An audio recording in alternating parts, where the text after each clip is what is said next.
Lauren Bennett speaking. 32, Denver branding consultant. 19 years ago, I ruined one camping trip. My mom and dad answered by leaving me shaking against a rest stop vending machine at dusk. Metallic taste, diesel and pine needles. Hoodie suddenly paper thin. Can you feel that gravel biting through sneakers while traffic blurs like accusations? 19 years later, ivory envelope. My older brother's looping calligraphy. Second sheet, mom's handwriting, still impossibly neat. Same burn behind my ribs, same metallic taste. What would you do if the people who told you to woman up behind a dumpster asked for VIP tickets to your happily ever after? I stared at the invitation on my reclaimed oak table. My suburban home smelled of rain on hot concrete even before I read a word. Leaf rustle outside the open window. My heart beat so loud it swallowed the leaf rustle. I slid a finger beneath the wax seal. The paper was thick, cool. Mom had addressed me as Dear Lauren Bennett. Period. No, our beloved. No, our daughter. Just Dear Lauren Bennett. Period. I closed my eyes. Hospital corner mornings. Toy soldiers ranked on the carpet. Emotions locked behind teeth. I could still taste the vending machine quarters dissolving like chalk. My dad's voice, control yourself. My mom's voice, comfort makes people weak. My older brother Tyler's silence, approval. My silence, betrayal. The letter was one sentence. They wanted to walk me down the aisle. My own living room suddenly too bright. I set the page down like it might detonate. My pulse rang in my ears. One question louder than the rest. Do you forgive the people who taught you abandonment is strength? The security cam footage flickers. I am alone in fluorescent hallways, rows of plastic mannequins, harsh muzak. Suddenly, the lens jerks wide. Neon melts into a small bedroom.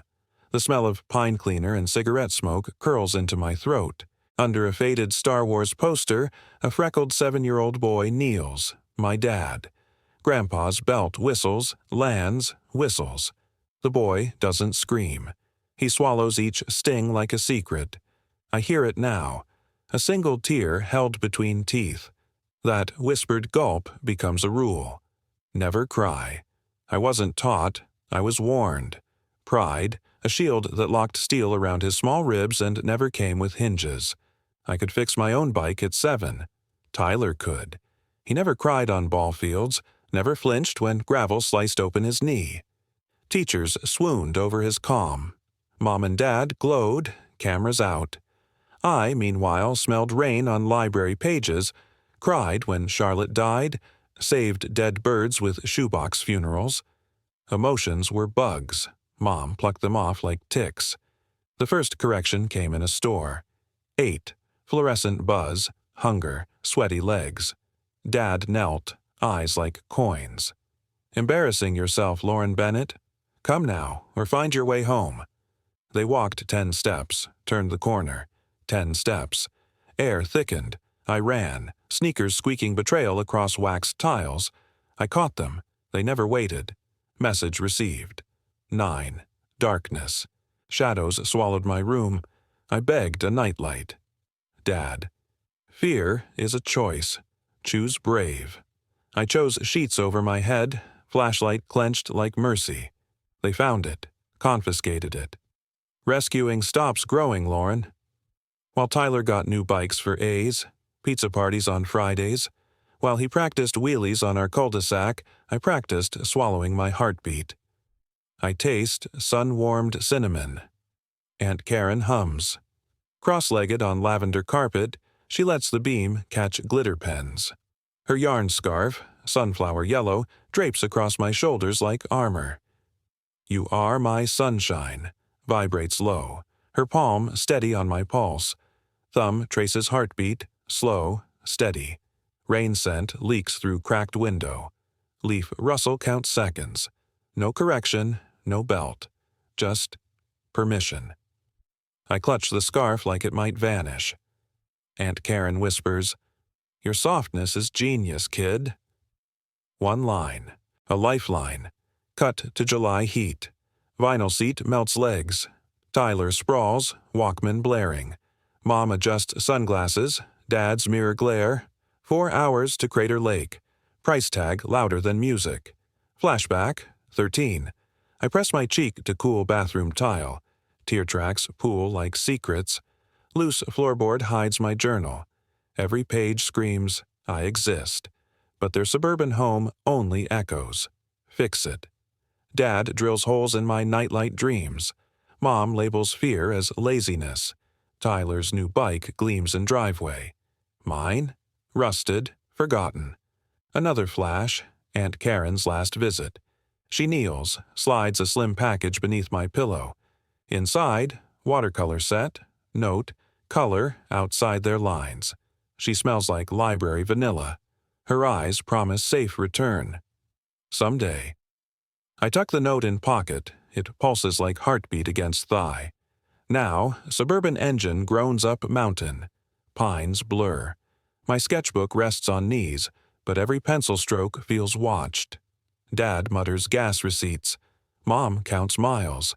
Tyler flips comic pages. I swallow questions.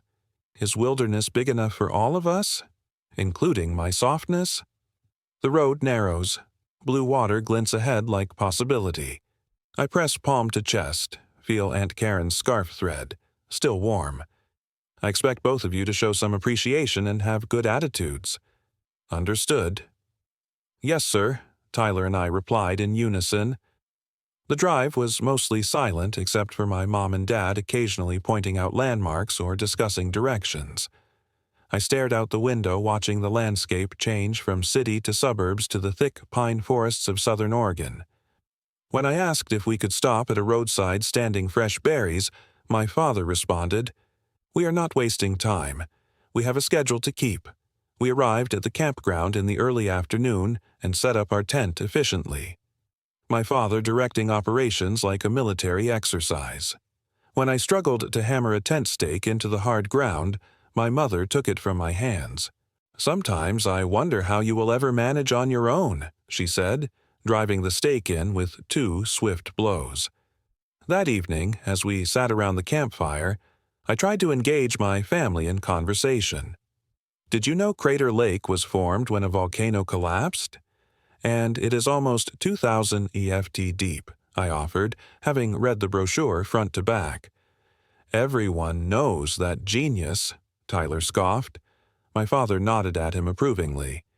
Your older brother has been reading about this place for weeks. He already told us all about it on the drive while you were daydreaming. I had not heard any such conversation, but stayed quiet, poking at the fire with a stick until my mother told me to stop before I ruined dinner. The real trouble began the next morning when my father announced a 6-mile hike around part of the crater rim. I'd woken up feeling nauseated, possibly from the hot dogs we had eaten the night before, but I knew better than to complain. An hour into the hike, however, the combination of altitude, heat, and nausea became overwhelming. I need to rest, I said, stopping on the trail. My father turned back visibly annoyed. We have barely started. I do not feel well, I admitted. My stomach hurts. My mother sighed loudly. Always something with you, Lauren Bennett. Tyler hiked 10 miles with a sprained ankle at scout camp last month. Tyler smirked at me from behind our mom and dad. I am really not feeling good. I insisted, a cold sweat breaking out across my forehead. Fine, my father said sharply. You sit here and feel sorry for yourself. We will continue the hike and pick you up on the way back. My mother did not even look at me as they walked away. Make sure you drink water, she called over her shoulder. It is probably just dehydration from all that complaining. I sat on a rock for nearly 3 hours, occasionally sipping from my water bottle, feeling simultaneously sick to my stomach and sick with the knowledge that I had once again failed to meet their expectations.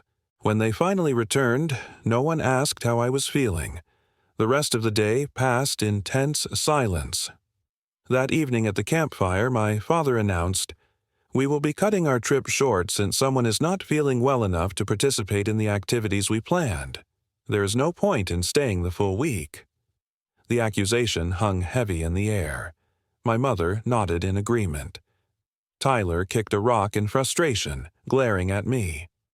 "Why does she always ruin everything?" he muttered loud enough for me to hear. I went to bed that night, curled up in my sleeping bag as far from my family as the confines of our tent would allow, wishing I could disappear. The next morning, we packed up camp in silence. No one spoke as we loaded the car and pulled away from Crater Lake. I watched the blue water fade from view, knowing I had somehow failed yet another test I did not know I was taking. About 2 hours into our drive home, my father pulled into a rest stop in a small town I did not recognize. The station was little more than 2 pumps and a small convenience store on a stretch of highway surrounded by pine trees. "I need to use the bathroom," I said as we all got out of the car. "Make it quick," my father replied. When I came out of the bathroom, my mom and dad and older brother were standing by the car. My father had just finished pumping gas and my mother was holding a map. "Lauren Bennett," my father said, his voice eerily calm. "You are 13 years old now, old enough to take responsibility for your actions and their consequences." I stood frozen, not understanding what was happening. "Yesterday, you chose to ruin our family vacation," he continued. "Today, you can choose to find your own way home." What I asked, my voice, barely a whisper. My mother folded the map and looked at me with cold eyes. "It is time you learned that your behavior affects others. Maybe this will finally teach you to woman up." "You cannot be serious," I said, looking from one parent to the other, waiting for this to reveal itself as some kind of twisted joke. Tyler was already in the back seat, pointedly looking away from me. "We are an hour from home," my father said, though I knew this was a lie. We had been driving for only 2 hours from Crater Lake and the trip was 4 hours total. "You have got your allowance. There's a phone in the store. Figure it out." With that, he got into the driver's seat. My mother walked around to the passenger side, pausing only to say, "This is for your own good, Lauren Bennett. Sometimes lessons have to be hard to stick." I stood in shocked disbelief as they started the car. "You cannot leave me here," I cried, running toward the car. My father rolled down his window part way. "Watch us," he said. And then they drove away, leaving me standing alone in a cloud of dust and exhaust. I watched until their car disappeared around a bend in the highway, certain they would turn around and come back. They did not. The first hour after my family drove away, I sat on the curb outside the rest stop, convincing myself they would return. This was just another lesson, an extreme version of walking away from me in the department store. They wanted to scare me to prove some point about independence and consequences. Fluorescent hum. Sticky cola spill on linoleum. Doug's fingers drum the counter. Rain on tin. Lauren's hand trembles around the payphone. Coins warm, slick. Diesel stings. Burnt popcorn scorches. One recorded beep. Leave a message. Flashback. 5 years old. Key and lock. Rain scent. Leaf rustle. Mom's arms. Steaming mug of cocoa. Close your eyes, sweet pea. Count to 3. Promise kept. Beep ends. Promise gone. I'm 13, not 5. I'm Lauren, not sweet pea. I press the coin slot. Again. Again. Ring. Ring. No one answers. Why did they leave? Sun drops behind the pumps. Orange bleeds across asphalt like spilled soda. I sit on the curb. Cars whip past, blurs of chrome and indifference. 60 miles south of Portland, 60 lies. Doug steps outside, lights a cigarette. "Need anything else, kid?" "Bus?" My voice cracks. "Tuesday." He flicks ash. "Got money?" $5.75. Not enough. He shrugs. Door creaks shut between us. Night breathes cool pine. Lights flicker inside the mini-mart. I watch the road. No taillights. No mom. No dad. Just absence. Another flashback. Same age. I spilled juice on Tyler's Xbox controller. Dad. You clean it, you own it. Mom. We raise problem solvers. They hovered. Arms folded. I scrubbed wires with cotton swabs. Victory tasted like apple cider. Tonight, victory tastes like dust and diesel. I pace. Phone again. Aunt Karen. Ring, ring, beep. Aunt Karen, I'm at Pine Creek, southbound rest stop. Please. I leave Doug's number, my lifeline on a sticky scrap of receipt. Hours crawl. A station wagon pulls in. 2 kids in back. Mom steps out. Same tired eyes as mine. My heart vaults. She buys chips. Drives off. Hope crumbled like stale crackers. I open my water. 1 sip. Cap back on. Rationing. Streetlights buzz alive. The lot glows yellow like interrogation. Every shadow looks like Dad's silhouette. Shadows melt into dark. I count my coins again. Still $5.75. I whisper to myself, Plan B. What's Plan B? I don't have one. Inside, Doug locks the restroom. He waves goodnight, flips the sign to closed. Glass door clicks between us. Alone on concrete island. No motel. No all-night diner. Just a vending machine humming like a dying bee. I curl beneath the overhang. Concrete leaches warmth. I picture our suburban kitchen. Tyler laughing. Dad pouring coffee. Mom slicing watermelon. The memory slices me back. I shut my eyes. Flashback. 3rd grade talent show. Forgot my lines. Audience froze. Mom backstage. Steady smile. Dad thumbs up. Tyler clapped loudest. I found my voice. Tonight, silence feels louder than applause. Rustle in the bushes. My pulse spikes. A raccoon waddles past, sniffs my backpack, leaves, like everyone else. Midnight, stars above, cold salt. Phone inside the dark store stares back. No glow. No alternative usually to 1. I whisper, What now, Lauren? I stand, legs stiff, headlights on the highway. A greyhound crests the hill, ghostly silver. Tuesday, Friday. Today is Sunday. The driver glances, never slows. I drag my feet toward the vending machine. 1 coin slot. 1 candy bar. 90 cents. I slide the quarters, metal taste on tongue. Chocolate melts between teeth. Sweet, then bitter. I settle on the curb again. The world feels vast. I feel small. Yet, something stirs. A spark. Plan C? I remember the map in Mom's hand. I remember how she folded roads like secrets. I can fold roads too. My legs are younger than hers. I tuck the empty wrapper. I stand. I face north, toward the dark ribbon of a 101. 1 mile at a time. 1 heartbeat after another. Behind me, the store lights click off. Ahead, the road lights click on. I take 1 step, then another. The night smells of pine and promise. A few cars stopped for gas, but the occupants barely glanced at me. I considered asking someone for help, but remembered all the warnings my mom and dad had drilled into me about strangers.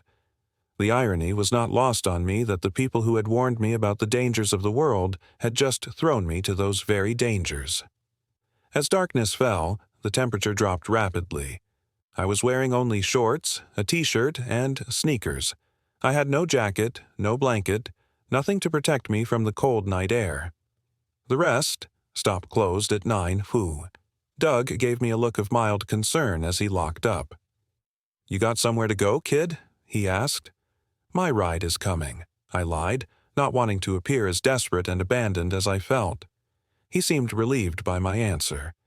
All right then, good luck. And then he was gone too, driving away in a beat-up Honda. The lights inside the store went out, leaving only the harsh fluorescent glow of the area around the gas pumps. I knew those would likely be turned off soon as well. Panic began to set in as I realized I would be spending the night outside alone in the dark. I walked around the building looking for somewhere safe to wait out the night. Behind the rest stop was a dumpster, and behind that a small alcove formed by the wall of the building and a stack of empty pallets. It smelled bad, but was out of sight from the road and offered some protection from the wind that was picking up. I wedged myself into the space, hugging my knees to my chest, and tried to make myself as small as possible. The ground was hard and littered with cigarette butts and other trash. Something skewered in the darkness nearby, a mouse or rat investigating the new inhabitant of its territory. Hunger noted at my stomach. I had not eaten since a granola bar at breakfast, but I knew I needed to save my remaining money. I sipped sparingly from my water bottle, aware that when it was gone, I had no way to get more until the store reopened in the morning. Another twig snaps. Closer. Deliberate. Breath halts mid-frost. Someone's eyes, or metal, shine from the dark, right where I'm huddled. I taste pine sap and fear. Rain scent thickens. Leaf rustle answers my heartbeat. How long have they been judging me? When will the next crack end my pulse? I push farther behind the pallets. Mold, gasoline, mouse droppings. Wind knives through the cracks. The cold racks my ribs. Ringing quiet aches my ears. Was that a step? A sniff? My mom's voice slips back. People you trust can hurt you most. Was she the warning or the wound? Midnight. My phone bar melts. Dad's last words. Learn consequences. Loop. Tears sting. Threaten to freeze. I thumb a text. Please. No bars. Nothing but blur black woods and me. Anger slams awake. Fetal turns to coiled. If they come, will the dark take me like my mom and dad did? Somewhere on the highway, a horn slices iron night. Headlights sweep the road edge, ghost white. Insects swirl in the light like sparks. I clamp my jaw. Thoughts taper to a single edge. If I stay small, I die small. I straighten. Palms scuff dry leaves. One slow breath carries cedar, frost, and defiance. I push past the roots. Cold mud sucks at my sneakers. Rain scent crawls up my sleeves. Steel edge glints. Small plaque. Half buried. I scrape the mud away. Letters rise like ghosts. Sarah Marie Green, May 3rd, 2010. Loving daughter, missed by mom and dad. My throat locks. May 3rd is my birthday. Not close, exact. The overnight bag in the trunk flashes neon. Pink fabric. Name embroidered in looping cursive. Blood on my hoodie feels rehearsed. Deja vu slams me. I have vanished before. They have practiced this grief. Leaf rustle behind me. I spin. Nothing but wet branches. I press fingers to the plaque. Steel colder than the air. Who is Sarah? Why does she wear my face? I whisper my own name. Sarah. It tastes foreign. Something cracks under my boot. A second plaque. Smaller. Tarnished. Same date. Same words. Different year. My pulse drums in my ears. How many times have I died in their story? I drag both plaques free. They clink like prison keys. Mud drips. Rain starts again. I remember the rest stop. The man in overalls. The hot coffee that scalded my tongue. He never asked my name. He already knew it. I run back to the car, pop the trunk. Pink bag waits like a verdict.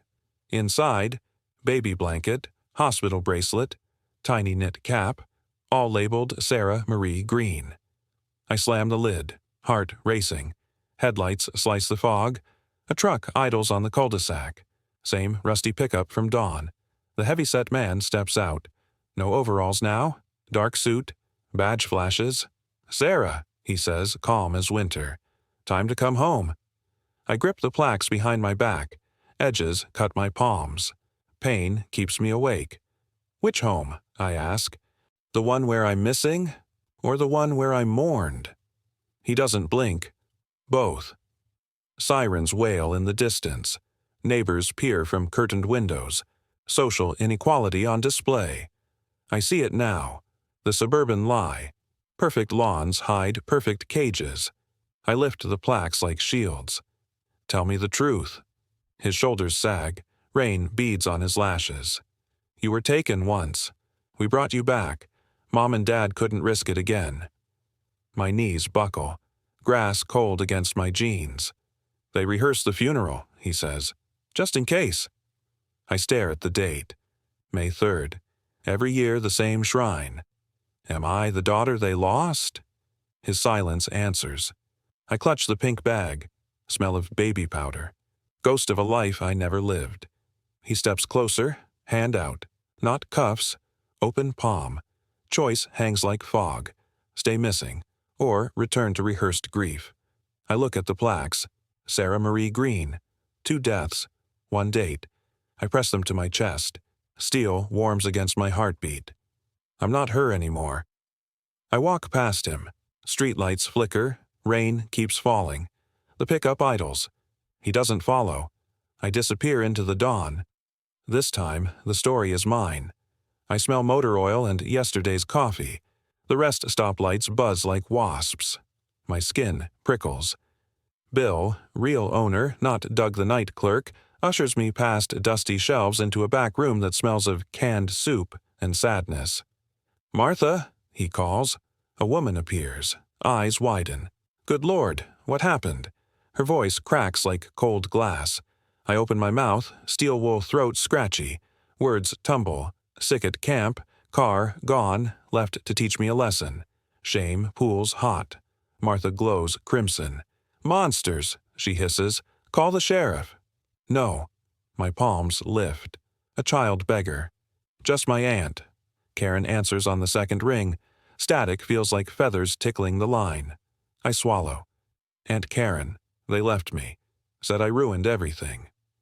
A pause stretches, spiderweb thin. Then, the voice slices, metallic, alien. "Sarah Marie, maintain cover." My stomach drops. The mirror behind Bill fractures, splitting his face into 2 identical smiles.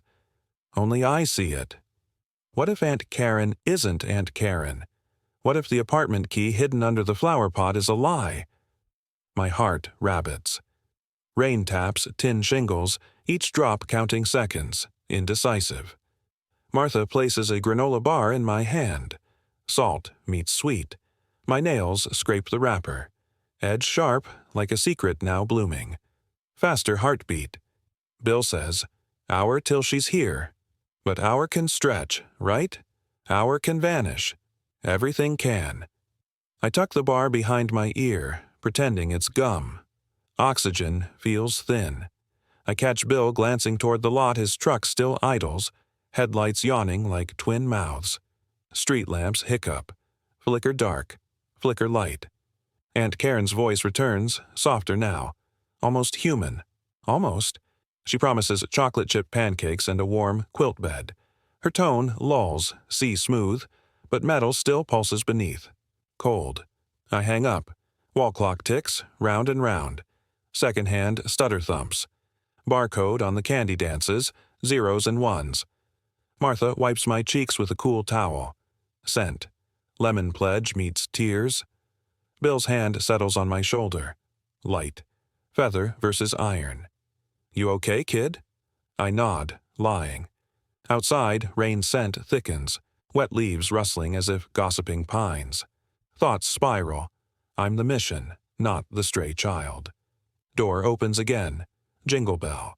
Sheriff enters, but from the shadow, another figure leans against the wall. She looks just like Aunt Karen, yet younger, fiercer, platinum dye hiding the roots. Eyes glow like cat's eye marbles. Martha gasps. Sheriff freezes. Coffee cup trembles. Bill stares at the newcomer, stunned. I whisper, "Mom?" She presses finger to lips. A secret between us. The puzzle clicks.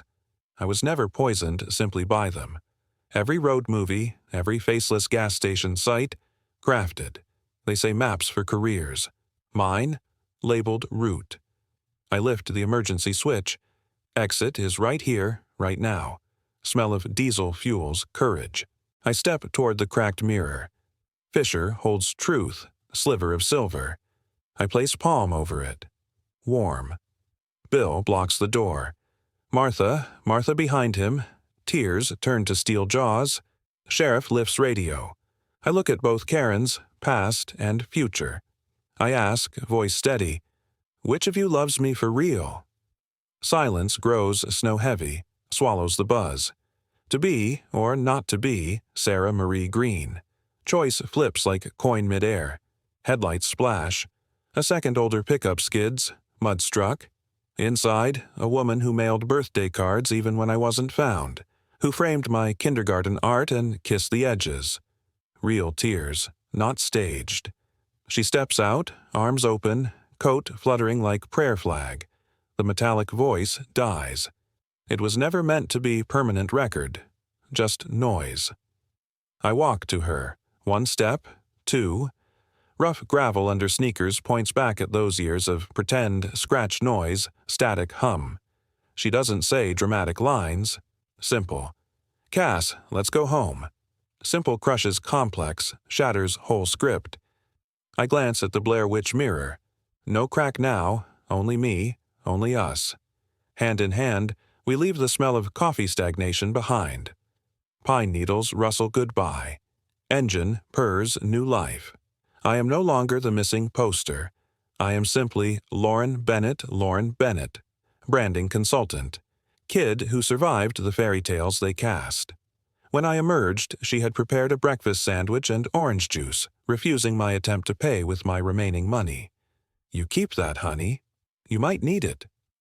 True to her word, Aunt Karen arrived in just under an hour, tires screeching as she pulled into the parking lot. She burst from her car and enveloped me in a fierce hug before I could even stand up from the plastic chair where I had been waiting. "Oh my God, Lauren Bennett, are you okay?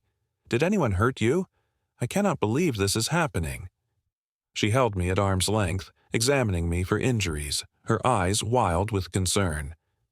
"I am okay," I assured her, though we both knew it was a lie. Aunt Karen turned to Bill and Martha. "Thank you for looking after her. I do not know how to repay you." "No need," Bill said gruffly. "Just make sure whoever did this faces consequences." The drive back to Portland was quiet at first. I stared out the window, watching the same scenery I had seen yesterday from my family's car, now transformed into something unrecognizable by what had happened. "I called your suburban home," Aunt Karen finally said, her knuckles white on the steering wheel. "No answer. We will try again when we get to my place." Her apartment was a small 2-bedroom in a complex on the east side of Portland. It was cluttered but cozy, filled with books and plants and colorful throw pillows, the exact opposite of my mom and dad austere, organized home. "You can stay in the spare room as long as you need to," she said, showing me to a room that doubled as her office. "Let us try your mom and dad again." This time, my mother answered on the 4th ring. "Hello?" Aunt Karen put the call on speakerphone. "Linda, it is Karen. I have Lauren Bennett with me." A pause. "Oh, she called you." The casual tone, the complete lack of concern made my stomach clench. "Yes, Linda. She called me after spending the night behind a dumpster because her mom and dad abandoned her at a rest stop. What the hell were you thinking? Karen, you do not understand." The camera swings from Lauren Bennett's tear-streaked cheek to Aunt Karen's cracked phone. Glass spiderwebs across the screen. Reflection. Not the cozy Denver suburban home. It's the rest stop curb. Empty. Streetlight flickers. Drizzle glints like scattered safety pins. Audio flips. Mom's calm voice overlays. "We practice this. She'll adapt or remain home for the summer." Ice blasts through the vent. White frost laces the window. Breath fogs. Betrayal crystallizes. Can the smell of cold toast and orange juice feel like a promise broken? I taste both at once. Aunt Karen's hug is furnace after the night. Denver asphalt still clings to my jeans. Her tire tracks curve black into the rain. I blink grit. The radio hums like nothing happened. She calls. No answer. Again. Mom finally picks. Speaker crackles. "Linda, I've got Lauren." Cool reply. "We're teaching consequences." Karen's voice snaps. Tight. High. Neighbor's porch light switches off across the cul-de-sac. I grab the phone. My own question is a leaf rustle. "Am I coming home?" The silence lasts 3 heartbeats. Mom exhales. "When you apologize for the tantrum. Until then, you stay where consequences can't spoil our plans." Plans? They'd booked a full-season leadership camp weeks ago. I stare at the frost blooming on the sill. My shadow overlaps it. Small, shiver-proof now. Aunt Karen ends the call, chin trembling. Her spare key clicks against the bowl. Rain drums the roof. I smell wet pine through the cracked pane. Somewhere, a neighbor dog barks. Once. Then quiet. A new quiet, deeper than sleep. By the end, it was clear that I would be staying with Aunt Karen indefinitely, and she would be seeking emergency temporary custody. The following days were a blur of activity. Aunt Karen took me to a doctor who documented my physical condition, including the insect bites, scratches, and mild hypothermia I had suffered. We met with a social worker who took detailed statements about what had happened and about my life at home leading up to the incident. Aunt Karen hired a lawyer, dipping into her savings to pay the retainer. 3 days after my rescue, we went to my mom and dad's suburban home to collect my belongings. Aunt Karen insisted that a police officer accompany us, which turned out to be a wise precaution. My mom and dad were coldly civil, watching with stony faces as I packed clothes, books, and a few treasured possessions into garbage bags. My older brother Tyler hovered in the hallway looking conflicted. When our mom and dad stepped away to speak with the officer, he slipped into my room. "Cass," he whispered, "I did not know they were really going to leave you there. I thought they were just trying to scare you." I looked at him, this older brother who had always been their favorite, who had sat silent in the car as they drove away from me. "But you did not say anything. You just let them do it." He stared at his feet. "I know. I am sorry." It was the first and only apology I would get from anyone in my family. As we prepared to leave, my father stepped in front of me. "This rebellion will not accomplish anything. Lauren Bennett, when you are ready to be part of this family again, you know what we expect." "I expect mom and dad who do not abandon their children," I replied, surprising myself with my boldness. "I guess we are both disappointed." I walked out of that suburban home and did not look back. Living with Aunt Karen was like stepping into a different universe. In her small apartment, feelings were not weaknesses to be suppressed, but experiences to be acknowledged. The clock above the judge blinks 8:09 p.m., numbers frozen for eternity. I taste the courthouse air. Dust. Lemon cleaner. A hint of Aunt Karen's chamomile shampoo drifting from her ponytail. "Lauren Bennett," she calls, voice steady, yet her nails dent my wrist. The clerk slides the handwritten custody decree across black wood. 6 months probation. 6 months. 30 weeks. 242 dreams before sunrise. I glance up. The high window reflects a square of city night soaked in neon red. Then, crack. A hairline fracture streaks the mirror behind the bench. It splits like a zipper pulled too fast. Instead of my own pale face, I meet Aunt Karen's eyes, magnified, unblinking. She's been the storyteller all along. I smell metal. Chamomile turns copper. The tremor in the child's hand is hers, not mine. I inhale her scream. Was it my nightmare or hers, replayed in slow motion for 18 years? The quiet after the gavel is not silence. It's the hush before a thunder you cannot outrun. I'm her echo, and she is mine. The aquarium exhales. 1. Slow. Bubble. Dr. Collins kills the lamp. The room drops to velvet dark that tastes like underwater pennies. A sealed envelope glides across mahogany. Wood smoke. Lawyer's wax. An address I burned from memory rises ghost-warm under my thumb. My pulse drums so loud the glass walls vibrate. She leans in. Mint gum. Hints of rain on wool. "Not here, Lauren. Not yet.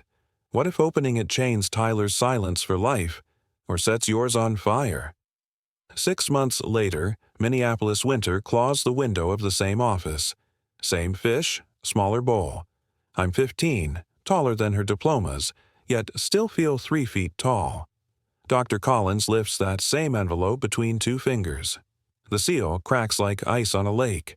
I hear the rip before I see it. Her voice flattens. No plants today, only rows of Polaroids. Tyler, age 12, bruised ribs. Mom's nails, Dad's belt. Each image stamped, "For insurance." My stomach drops through the chair. These aren't wounds I caused. They're the receipts my mom and dad kept, proof they paid for violence in advance. Anger boils up my throat. Why save the worst of them? I whisper. She answers with silence, hands me the last slide. Tyler's scrawl across a birthday card. You're brave like I wish I was. Suddenly, the quiet is scarier than any scream. In the waiting room, Aunt Karen paces, boots squeaking on checkered tile. She catches my eye. No questions. She already smells the storm. Outside, sleet needles our faces raw. She opens an umbrella, but we stand under bare sky anyway. For the first time since second grade, I cry like rain itself. No hiccups, no shame, just water and snot and truth. A city bus sighs by. Headlights paint us red. Somewhere inside that metal rectangle, strangers sip coffee, argue, love. And I breathe the startling thought. They have no clue who abandoned who. She worked extra shifts at the hospital where she was a nurse to provide for me, never once making me feel like a burden. You are a gift, she would tell me. Not a responsibility, not an obligation, a gift. Academically, I threw myself into my studies, finding that focus and achievement provided a sense of control I desperately needed. Art remained my passion, but I discovered a talent for writing as well. My English teachers encouraged me to submit essays to contests, and when I won a statewide competition in my junior year. Aunt Karen framed the certificate and hung it on our refrigerator. My mom and dad did not acknowledge the achievement, though I knew Tyler must have told them. Their silence was another form of abandonment, but by then I had stopped waiting for their approval. Dating proved complicated as I got older. Trust did not come easily to me, and physical intimacy triggered panic attacks I could not always explain to confused boyfriends. Dr. Collins helped me navigate these waters, teaching me how to communicate my boundaries and recognize when fear was protecting me versus when it was limiting me. The night at the gas station taught you that people who are supposed to love you can hurt you, she explained. That is a hard lesson to unlearn, but not an impossible one. College applications went out in my senior year, and I set my sights far from Portland. When the acceptance letter from the Rhode Island School of Design arrived, Aunt Karen and I danced around the kitchen in celebration. I always knew you were destined for great things, she said, wiping proud tears from her eyes. Moving across the country was terrifying, but necessary. I needed to prove to myself that I could survive, even thrive on my own terms. The irony was not lost on me that in trying to force me to woman up, my mom and dad had set in motion the very independence they claimed to value, just not in the way they intended. College was transformative. A Denver rain smells like pennies. It pelts the coffee shop window, rivulets racing downhill like the tears I don't let fall. Tyler slides an envelope across the table, paper soft as cloth, edges frayed. Inside, Mom's handwriting, ink bleeding at every loop. Dearest Layla, it starts, I didn't die, I ran. The sentence slams into my chest. Espresso turns metallic. I taste blood where teeth meet lip. Read it, Tyler whispers. His knuckles whiten around his cup. They're closer than you think. That's line 2. My nonprofit clients, every food bank, every women's shelter I ever branded, appear in her confession like actors taking bows. Your logos are my Morse code, she writes. Billboards lit your safe path home. Flash of memory. Late nights pushing pixels, pride glowing in the screen glare. Was I her lighthouse or her decoy? Tyler's voice breaks. She parked outside your office last month. Watched you laugh on the sidewalk. A paperclip flutters out. A dry autumn leaf taped to a Metro card. Minneapolis. Today. My phone buzzes. 2:03 p.m. Same number, 4 missed calls since college. No voicemail until now. A new one. I press speaker. Silence first, then a familiar throat clear. Lila Bug. My childhood nickname burns like whiskey. Level B, Ramp 3. Gray hood.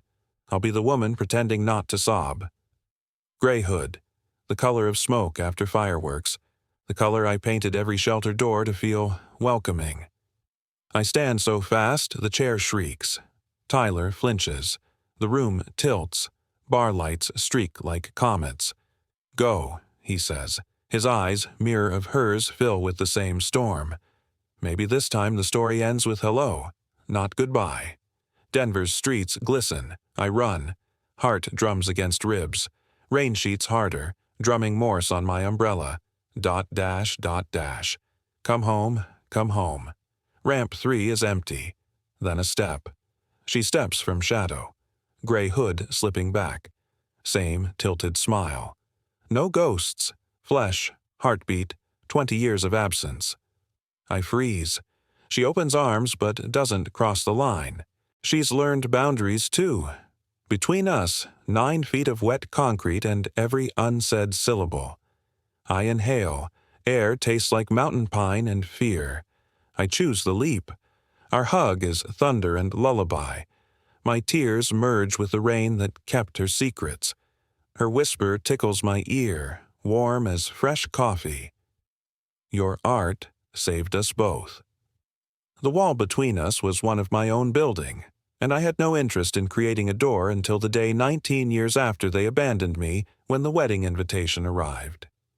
The package arrived on a Tuesday in May, a plain brown envelope with my older brother's neat handwriting on the address label. I was not expecting anything from Tyler, our last communication, having been a brief text exchange at Christmas. So I opened it with mild curiosity. Inside was a cream-colored envelope with elaborate calligraphy. Miss Lauren Bennett Mitchell. Sliding my finger under the flap, I pulled out a thick cardstock invitation announcing the wedding of Tyler Mitchell to Jessica Chen to be held in Portland in 6 weeks' time. My first reaction was happiness for my older brother. In our infrequent conversations, he had mentioned Jessica several times, a kindergarten teacher he had met through volunteer work. She sounded kind and grounded, exactly what Tyler needed. But as I set the invitation on my coffee table, something else fell from the envelope. A smaller, plain white envelope with simply Lauren Bennett written on it in handwriting. I recognized immediately my mother's precise, teacher-like script. My hands began to shake as I stared at it. 19 years since I had seen those neat, controlled letters. 19 years since I had any direct communication with either of my mom and dad. Why now? What could they possibly have to say that I would want to hear? I left the note sitting untouched on my coffee table for 3 days going about my work, my routines, while it seemed to pulse with malevolent energy from its innocuous white paper. On the 4th day, unable to stand the suspense any longer, I finally opened it. Lauren Bennett, it began without preamble. Tyler's wedding has made us reflect on family and the passage of time. We have made mistakes. We would like the opportunity to speak with you before the ceremony if you are willing. We understand if you are not. Regardless, we hope you will be there for your older brother's special day. He misses you. Linda and Frank Mitchell. No dear, no love, no explicit apology for abandoning me at a rest stop and leaving me to sleep behind a dumpster. Just an acknowledgement of unspecified mistakes and a request to talk. The coldness of it, the careful distancing language sent me spiraling into a panic attack so severe I had to call my friend Jessie to come over. Jessie found me hyperventilating on my bathroom floor. The note crumpled in my fist. She sat with me, talking me through breathing exercises until the room stopped spinning and my lungs remembered how to work properly. "Do you want to tell me what happened?" she asked when I was calmer. I handed her the crumpled note and watched her face change as she read it. "Those absolute bastards," she said finally. "This is not even an apology." "I know," I whispered, "but Tyler wants me at his wedding." Jessie helped me to the couch and made us both tea, giving me space to process. "What do you want to do?" she asked eventually. "I do not know," I admitted. "Part of me wants to throw this in the trash and pretend I never saw it. Another part wants closure Jessie finished for me." I nodded. Is that pathetic after everything they did? No, it is human. But closure does not have to mean reconciliation, Cass. It could just mean saying your piece and walking away for good. That night, I called Dr. Lisa Warner, the therapist who had taken over my care when I moved to Denver. She fit me in for an emergency session the next morning. "This is a significant trigger," she acknowledged as I showed her the note. "How are you feeling about it?" "Angry, scared, confused, like I am 13 again and powerless. But you are not 13 anymore," she reminded me. "You are 32, successful, independent. You have all the power in this situation. You can choose to engage or not engage. You can set the terms." Over the next week, I researched family estrangement and reconciliation. I read accounts from other adults who had confronted abusive mom and dad years later. Some found healing in the confrontation. Others regretted opening old wounds. There was no one-size-fits-all answer. I made a pros and cons list as I did with all major decisions. Pros of attending the wedding and meeting my mom and dad, supporting Tyler, potential closure, showing them I survived and thrived despite them, facing my fears, consoling trauma, panic attacks, them minimizing what they did, them trying to control the narrative, emotional exhaustion. I called Aunt Karen, now 70, and retired to Arizona, but still my greatest support. "Whatever you decide, I will back you 100%, she said. "But if you do go, I am coming with you. There is no way I am letting you face them alone." Her unwavering support tipped the scales. 2 weeks after receiving the invitation, I called Tyler. "I got your invitation," I said when he answered, and the hope in his voice was palpable. "I will be there. But I need you to understand something. I am not coming for them. I am coming for you." "Thank you," he said, the relief evident. "It would not be the same without you there." There was a note from them in the envelope. A pause. "I know. They asked if they could include it. They want to meet before the wedding." Another pause, longer this time. "They have changed, Cass. At least I think they have, getting older, seeing friends their age become grandparents. It has made them reflect. I think I was not convinced, but I also knew Tyler had his own complicated relationship with our mom and dad. He had been the favored child, but also a witness to my mistreatment. His loyalty had always been divided. "I will think about meeting them," I said finally, "but I am not promising anything." After consulting further with Dr. Warner, I made my decision. I would meet my mom and dad, but only under specific conditions in a public place with Aunt Karen present and for a limited time. I would hear what they had to say what I needed to say, and then decide about further contact. I booked flights for myself and Aunt Karen. I reserved hotel rooms, not willing to stay with Tyler and risk running into our mom and dad unexpectedly. I wrote out what I wanted to say, practicing with Dr. Warner until I could deliver the words without breaking down. As the date approached, my anxiety increased. I had nightmares about being abandoned again, about being 13 and alone in the dark. I threw myself into work during the day, trying to exhaust myself enough to sleep at night. I doubled my therapy sessions and practiced meditation techniques to manage the panic attacks that came with increasing frequency. A week before the wedding, I received a text from Tyler. "They're looking forward to seeing you. Thank you for giving them this chance." I stared at the message for a long time before responding. I haven't decided anything beyond hearing what they have to say. The night before our flight to Portland, I stood at my bedroom window looking out at the Denver skyline. 19 years of building a life of healing, of becoming someone my 13-year-old self could be proud of. Was I really going to risk all that progress for people who had thrown me away like garbage? But then I thought of that scared girl behind the dumpster, and I knew she deserved to be heard. If nothing else, I would speak for her. The flight to Portland was turbulent, matching my internal state. Aunt Karen held my hand during takeoff, and landing her arthritis-gnarled fingers, still strong and reassuring. We checked into our hotel downtown, a sleek high-rise far removed from the suburban neighborhood where I had grown up. "How are you holding up?" Aunt Karen asked as we unpacked. "Terrified," I admitted, but resolved. We had arranged to meet Tyler for coffee that afternoon before the rehearsal dinner that evening, which I had chosen not to attend. He was waiting for us at a cafe near Powell's Books, a neutral location that held no memories for me. The man who stood to greet us bore little resemblance to the older brother I remembered. At 35, Tyler had filled out his formerly lanky frame. Now solid, his dark hair was already receding slightly, and he wore wire-rimmed glasses that gave him a scholarly look, but his nervous smile was familiar. "Aunt Karen," he said, embracing her warmly before turning to me with more hesitation. "Cass, you look amazing." I accepted his awkward hug, noting the expensive watch on his wrist, the designer shoes. Tyler had done well for himself, apparently. "Congratulations on your engagement," I said as we sat down. "Tell me about Jessica." He relaxed, visibly happy to talk about his fiancée. "She is wonderful, patient, kind, funny. You will love her."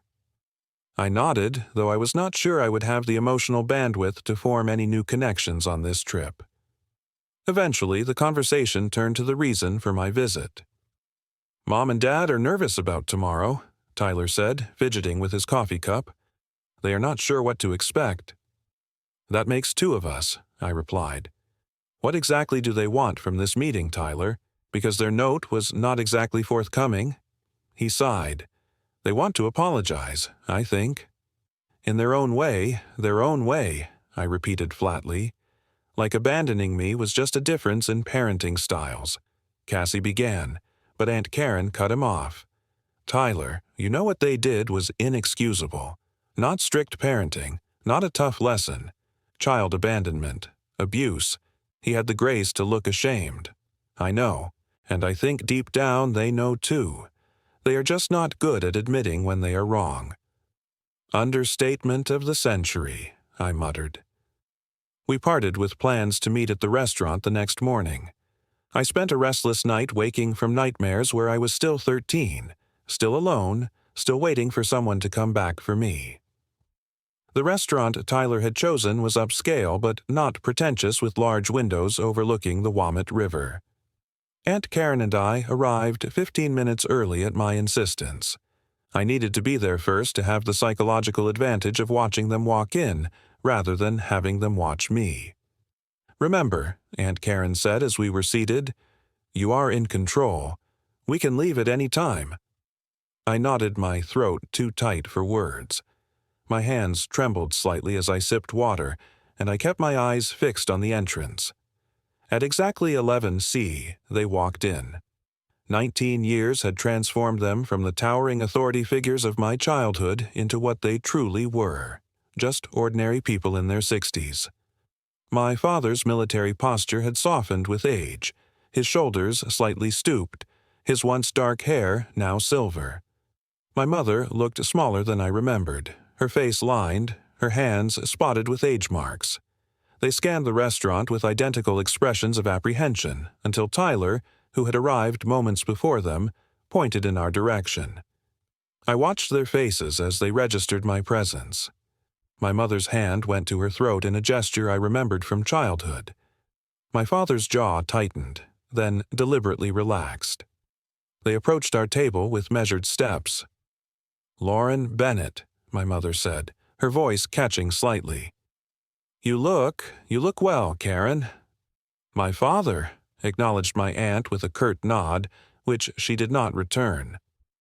An awkward silence fell as they took their seats. Tyler looked between us all with the desperate expression of someone who had made a terrible mistake. "Thank you for agreeing to meet us," my father finally said, his voice gruffer than I remembered. I had rehearsed this moment for weeks, but now that it was here, all my carefully prepared statements evaporated. "Why now?" I asked simply. "After 19 years? Why reach out now?"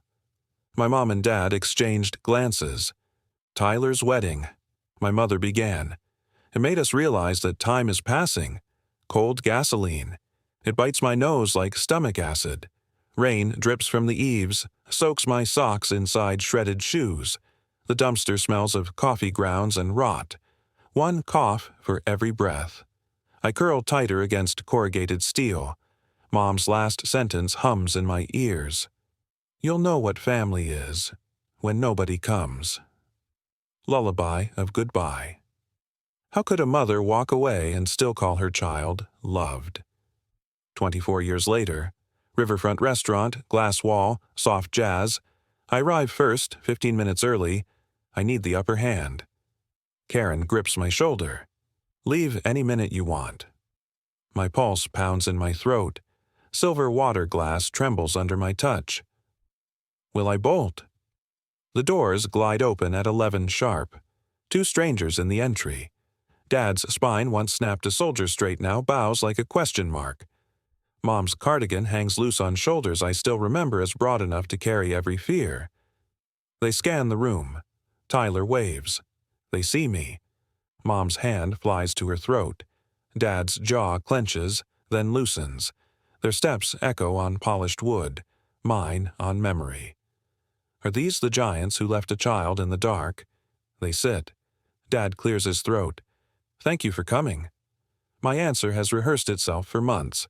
Now it's dust. Why now? 19 silent birthdays, and today the phone rings. Mom whispers, Tyler's wedding made us see time slipping. Dad adds, family matters? Family. The word tastes of rust and rain. Do they taste the gasoline I swallowed? I lean in. You dropped me at a rest stop. $7. Quarter tank between me and the interstate. You never looked back. Mom's eyes glaze. Dad's cheeks redden. We believed you'd call a friend. Catch a ride. Learn grit. Grit. My voice cracks. I learned hypothermia. I learned dumpster pizza. I learned the sound of coyotes closer than any voice named Mom or Dad. Silence thickens. How do you grade that lesson? Pass or fail at staying alive? Tyler reaches for my wrist. I shake free. My pulse drums in my temples now just like it drummed against concrete that night. Rain. Rain. The hiss of tires, the scent of wet leaves rustle over asphalt. Karen's hand finds mine under the table. Steady anchor, reminding me the floor is solid now. Dad inhales. We were arrogant. Cruel. The admission lands like a punch they've waited 2 decades to throw at themselves. Mom speaks through tears. We wake with that night in every dream, your empty seat at every holiday. I wait. Do apologies erase frostbite? My breath shivers. Part of me, the scraped knee dumpster girl, screams run. Another part, the woman who built a branding consultancy from borrowed laptops, wants something more complex than revenge. I study their faces. New creases, old guilt. The waiter sets down steaming bread. Steam clouds the air like exhaust clouds once clouded my breath behind the rest stop. Time folds. What does justice look like after the cut scar over? Karen murmurs. Your choice, Cass. Walk or speak. I swallow past gravel. One story at a time. Dad meets my gaze. For the first time, no lecture, no justification. Only question. Will you let us try to earn back a place? Not forgiveness, not yet. But perhaps a sliver of daylight. Rain scent drifts through the open patio door, carrying the same mineral smell from the alley. I inhale, exhale. What does family become when nobody leaves this time? Winter breath steams against the car window as 9-year-old Cassie sketches hearts in the frost. The rest stop lights flicker orange across the glass. Vanilla and stale coffee scent leaks from the cracked door. Father's hand yanks the drawing away, frostbite cold, tearing paper like skin from a wound. The squeal of tires. The sudden silence of gravel under empty shoes. The first taste of abandonment is metallic, like blood on a scraped knee that hasn't stopped bleeding. Lauren Bennett meets their eyes across beastro candles. The word trying shakes inside her ribs. Trying would have been therapy. Trying would have been a letter, unpoisoned, hand-delivered, signed with their names and shame. Trying would have been 19 years of quiet respect instead of ambushing her wedding rehearsal with tears. Frank's jaw tightens into the same concrete line she once watched stare down red traffic lights and rearview mirrors. "You're still too emotional, Lauren." There it is, the raw nerve. The reason they left her counting quarters at a rest stop. Because she cried when headlights blurred. Because she was not a blueprint, but a heartbeat. Candle wax softens, reshapes. Mom's hand trembles toward hers across white linen. Dishes clink like empty bottles in alleyways where she once slept in her own coat. Aunt Karen breaks the silence. "Fair, Linda. Fair is dialing child services that night, not dialing yes to your conscience on a wedding RSVP." Mom's shoulders fold. A sound escapes. Small, the sound of a gate left rusted open in a windstorm. "We were wrong," Frank mutters, voice cutting like sleet. Lauren exhales. Rain scent drifts in from the open patio. Same mineral smell soaked her hair that October night. Same drip that sang against dumpsters behind the rest stop. "You want pride?" Lauren's voice steadier now, ground recalling its own gravity. "I ghost-wrote resumes for strangers who reminded me I deserve breath.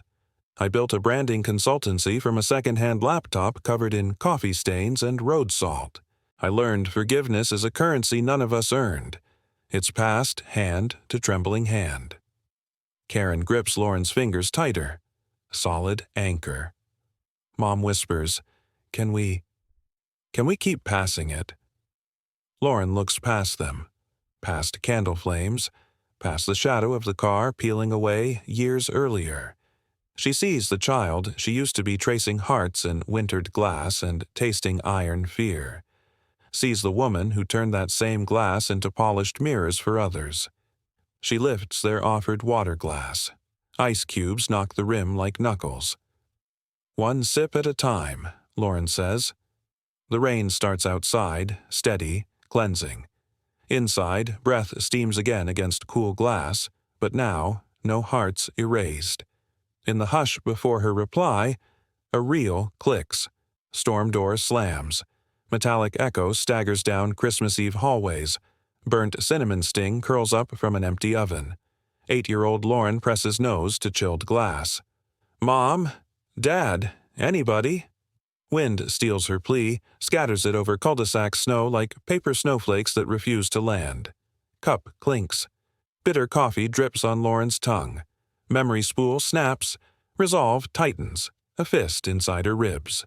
Across linen, Tyler peers up, dark eyes flicking between Lauren and their mom and dad. Mom's eyeliner smudges like windshield rain without wipers. Dad's thumb drums the table rim, counting silent regrets. "So," Lauren breathes, steady enough to cut, "who claimed the right to be proud? When I slept at that rest stop, coat for blanket, coins for dinner?" No one answers. Rain scent sneaks in from cracked patio doors, the same mineral tang that soaked her jacket 19 years ago. From the parking lot outside, a single leaf rustles, skitters across concrete like unfinished apology. Aunt Karen breaks the quiet. "I drove pins into college boards for her college fund." Mom whispers, "We closed the road ourselves, Linda. We chose fear." Tyler finally lifts his cup. "I was 15. I watched them drive away. Thought following meant betrayal." Lauren pins him with a calm gaze. "You hid the map. You still pointed them east." She softens. "You're grown now. Question is, what compass do we carry tomorrow?" Dad clears throat. "We accept every boundary. Therapy booked, full stop, no deflection." Mom nods so hard her teardrop drops straight into the saucer. Soft splash like regret arriving late. Tyler reaches across, palm up. "Jess and I reserved an extra seat at breakfast table. Your call." Lauren inhales rain-cooled air. She sees tonight's waiter stacking chairs, sees the child that once traced hearts wiped away by bitter sleeve. She sees mirrors she has since shined for strangers, now reflecting her own steady eyes. She places her water glass beside Tyler's hand. Ice knocks crystal. One muted bell. Words float out, weightless. Tomorrow I'll stand beside you. Photos will flash. I will not flinch. Civil, not surrendered. Boundaries inked, already set on silent alarm. Lightning flickers over Denver skyline. Momentary white prints every face in honest freeze. In that flash, years rewind forward. Rest stop dumpster rain. Burnt cinnamon on 3 a.m. Greyhound. Laptop keys crusted with hope. They unwind into the future Lauren forged. Consultancy contracts taped beside kindergarten drawings. Proof that life can be rewired. Lauren rises. Chair legs scrape like joints cracking memory. She pauses at Dad's shoulder. I carry 19 years. You carry mirrors now. First assignment. See your reflection without glancing past it. Mom lifts a cautious hand. Permission flickers between them. Lauren lets it rest on her wrist. Soft, brief, shared static. Karen opens umbrella at patio door. Rain taps like gentle applause for a scene still loading. Lauren steps into the drizzle. Cold drops braid her hair, new strands not meant for hiding. Between drops, she hears it. 8-year-old voice returning, no longer asking for anyone, simply stating, I kept my own heartbeat. Back at the table, Dad whispers, voice barely the width of a sugar packet. We're ready. Lauren's silhouette pauses under cafe awning lights. She lifts 2 fingers in quiet salute, acknowledgement, not approval. Tomorrow will arrive with tool and cameras, but tonight the air smells clean. Leaf turns again, finds sidewalk drain, spins away like doubts loosened. Between heartbeat and next, Lauren feels the curious lift she once labeled impossible. Not forgiveness, yet, but gravity revised. Miles ahead, her own suburban porch light glows orange, waiting. The rest, stoplights dim behind us. Aunt Karen steers onto the interstate. Rain on glass turns each mile into blurred mascara. I press my forehead to the window. Cold glass meets hotter skin. Flash. Rest stop restroom. Burnt coffee and wet asphalt seep under the metal door. Neon hums like a dying bee. I curl tighter against the tile. One stall over, the automatic flusher roars. My mother's promise floats back, thin as cigarette smoke. I'm right here, sweetie. Then nothing but engine fade. Karen clicks the blinker. You okay? I nod. Words taste like pennies. She lets silence drive. Denver runway glints under landing lights. Jet engines swallow the night. Aunt Karen hugs me curbside. Her coat smells like eucalyptus and borrowed courage. Back in my loft, the city buzzes awake outside while I brew tea at 2 a.m. Steam curls like questions. What do apologies weigh? Less than fear? More? 2 weeks later, the inbox glows. From Mom. Subject line trembles. Polite as a neighbor asking for sugar. Body holds weather, a church potluck, zero mention of dumpsters or locked doors. I read it 3 times, heart ticking loud enough to disturb the cat on my lap. I let the cursor blink for 72 hours. Each passing hour feels like lowering 1 brick from the wall I spent 19 years stacking. Reply. Short, neutral, send. Weeks become months. Emails lengthen. Weather becomes memories. She recounts the day I taught myself to ride a bike. I answer with the first art award I won. Tiny bricks turning to stepping stones, maybe. One April Saturday, tulips bloom along the sidewalk like applauding hands. I open an email titled Garden. Inside, a single photo. My old red bicycle. Rust at the edges, propped against my mom and dad new garage. Caption. Still ride straight. Thought you'd like to know. My fingers hover. Click save. No tears fall. That surprises me most. That night, I stand on my balcony, wind-lifting strands still damp from the shower. Down below, the city pulses. Sirens, laughter, neon sushi signs. I inhale petrichor and leaf rustle mixed with exhaust. I whisper to 13-year-old me hiding behind dumpsters, Look, we grew headlights. Across the cul-de-sac of time, A porch light clicks on. Not mine, not yet, but visible. I feel the subtle tug of gravity revised. Not reunion, not surrender. Something quieter. A lane opened, speed limit still under negotiation. Tomorrow emails will continue. Maybe phone calls after that. Maybe someday a table for four where no one counts exits. No promises. Just the possibility balanced on rain-scented air like a single tulip petal waiting for wind to decide. I did not know, but I did know that I was approaching them from a position of strength now, not the desperate need for approval that had defined my childhood. I would accept nothing less than genuine remorse and respect for my boundaries. The journey of healing is never really complete. There will always be scars, always be moments when the past reaches out to touch the present. But we can choose how we carry our wounds. We can let them define us, or we can wear them as badges of our resilience. That night behind the dumpster taught me that people who should love you can hurt you deeply. But the years since have taught me an equally important lesson. You can build a life filled with chosen family who will never leave you behind. So tell me, have you ever had to confront someone who hurt you in the past? Did you find closure or more pain? Share your experience in the comments below. And if this story resonated with you, please like, subscribe, and share it with someone who might need to hear that they too can survive what once seemed unsurvivable. Thank you for listening to my story, and remember, your worth is not determined by those who failed to see it. You are stronger than what happened to you.